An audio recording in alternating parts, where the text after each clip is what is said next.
पंजाब हुकूमत और लाहौर की ज़िला इंतज़ामिया चीनी की कीमतों को कंट्रोल करने में नाकाम हो गए हैं। आम मार्केट में 1 किलो चीनी 185 रुपये से ज़ायद में फ़रोख्त हो रही है। मज़ीद अहवाल जान लेते हैं नुमाइंदा डॉन न्यूज़ मोहम्मद तैमूर से। तैमूर, बताइए क्या कीमतें हैं चीनी की?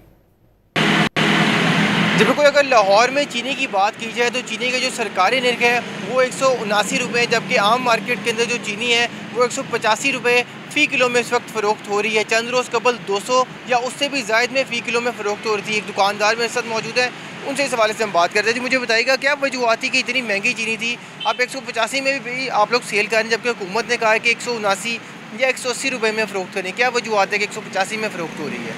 जी बिस्मिल्लाहिर्रहमानिर्रहीम। जी सर, ये जो चीनी महंगे होने का सारा अमल है, इसमें सारा टोटली जो है ना मिल इन्वॉल्व है।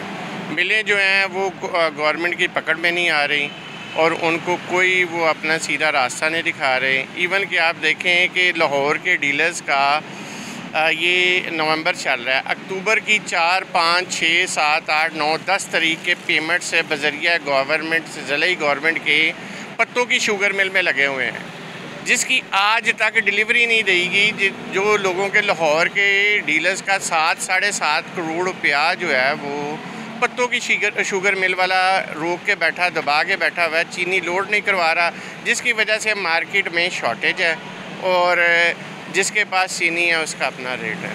और इनकी गुफ्तगू सुन लें, इनका ये कहना है कि जो शुगर मिल्स मालिकान है उनकी जानिब से चीनी जो है वो जारी नहीं की जा रही मार्केट के अंदर, फ्लोट वो जो है वो नहीं की जा रही, जिसकी वजह से जो आम मार्केट है वहाँ पे चीनी की किल्लत है और लोगों का अपना अपना रेट है। इस वक्त आम मार्केट की बात की जाए तो आम मार्केट में तकरीबन 185 रुपये फ़ी किलो के हिसाब से चीनी फ़रोख्त हो रही है। जी तैमूर, बहुत शुक्रिया इन तफसीलात के लिए।